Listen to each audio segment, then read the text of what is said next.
aquilo que me dá esperança. Quero trazer à memória aquilo que me dá esperança.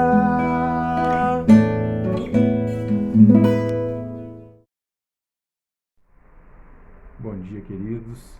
Espero que vocês tenham um ótimo dia, guardados na graça e na paz do Senhor Jesus Cristo. Nós estamos dando continuidade à nossa nova série baseada no Decálogo, ou nos 10 Mandamentos.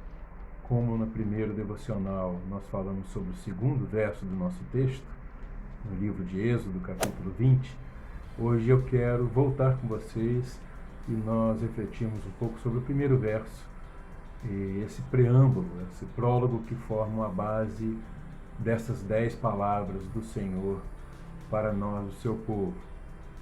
Então, isso para nós compreendermos a atualidade e o significado, a riqueza desse texto para a nossa vida nos dias de hoje.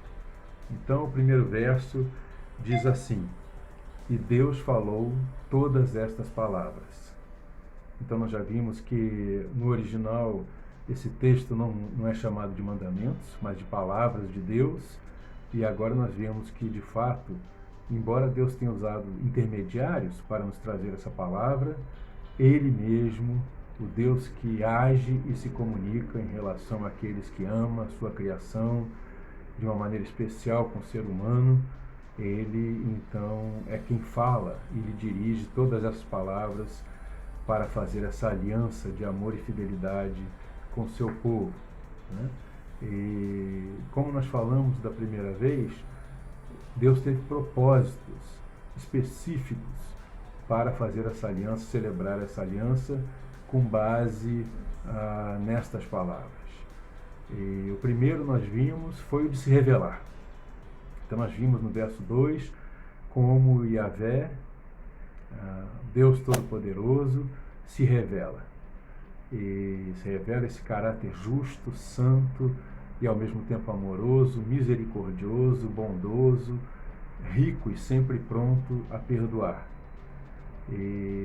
Mas também há um segundo motivo, uma segunda razão muito importante que diz respeito a nós, que é através dessas palavras da lei, especialmente do Decálogo, nos revelar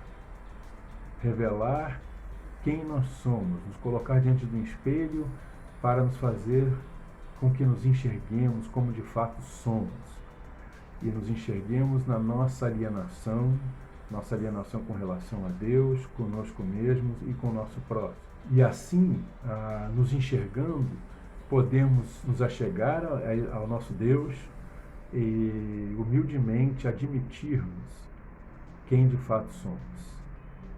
Seres caídos, falidos espiritualmente e moralmente falidos, que não conseguem viver à altura da imago Dei, ou da imagem de Deus, desse caráter elevado com que Deus se revela na sua palavra, por nós mesmos, por nossos próprios recursos, por nosso próprio intelecto, por nossa própria força, e especialmente não podemos por nosso próprio senso de justiça.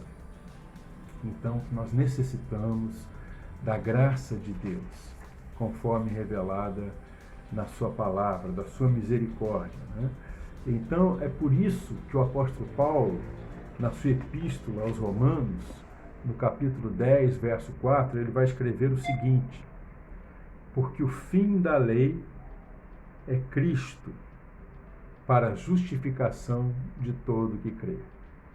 O fim da lei é Cristo. É importante nós termos isso em mente. O propósito final de Deus, ao nos dar a lei, ao celebrar sua aliança de amor e fidelidade com o seu povo, por meio destas palavras, foi de nos conduzir até a sua graça plenamente revelada no seu Filho Jesus Cristo. Ou seja, o de nos mostrar que mediante o nosso esforço próprio, mediante nossa própria capacidade, nós jamais conseguiríamos ter comunhão com Deus à altura da imagem com que Ele nos criou, a sua imagem, o seu caráter elevado.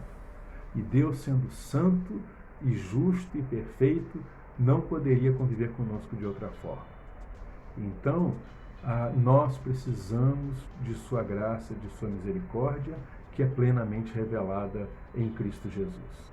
Então, Ele dá a sua lei ao seu povo, para que o seu povo possa, em determinado momento, cair em si e dizer: eu não posso, eu não consigo, sem a graça de Deus. Então, o fim da lei, a finalidade da lei, o propósito da lei é de nos revelar Cristo Jesus e a graça maravilhosa de Deus. E na sua epístola aos Gálatas, capítulo 3, verso 24, o apóstolo Paulo escreve o seguinte: assim a lei foi o nosso tutor até Cristo, para que fôssemos justificados pela fé. Então, de novo, a lei foi esse condutor ao longo da história para que o ser humano admitisse suas fraquezas e sua carência da misericórdia, da compaixão, da graça de Deus, como Ele mesmo se revela ser a sua natureza, o seu caráter, nos conduzindo até Cristo Jesus, seu Filho, que desce da sua glória, se faz um de nós, se entrega na cruz do Calvário para o perdão dos nossos pecados, ressuscita dentre os mortos para nos dar uma nova vida, uma reconciliação com o Pai, nos fazer filhos de Deus e nos fazer conhecer e estar em comunhão com esse Deus, com seu caráter perfeito. E à medida que nós crescemos em Cristo, por sua palavra e pela comunhão com Deus, mediante a oração e mediante a comunhão do seu povo, nós vamos aprendendo pela fé e crescendo nele e nos tornando como ele. E conhecendo assim o propósito de Deus, ao nos dar essas palavras na sua lei, nós podemos nos achegar humildemente às Escrituras, conhecer mais e mais o nosso Deus, nos relacionarmos melhor com Ele e também termos uma perspectiva melhor de nós mesmos, humildemente, e também nos relacionarmos melhor com o nosso próximo. Que Deus assim nos abençoe em Cristo Jesus. Amém. Siga-nos nas redes sociais, aqui no Facebook, no Instagram e no YouTube. Clique no botãozinho de seguir da página, clique no sininho para receber notificações.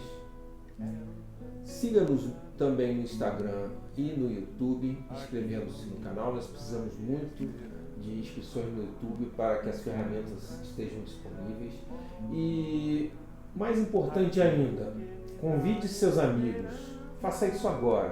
Convide seus amigos para conhecer a página da Comunidade de Jesus e nos ajudar a ampliar o alcance do conteúdo que nós estamos publicando para vocês.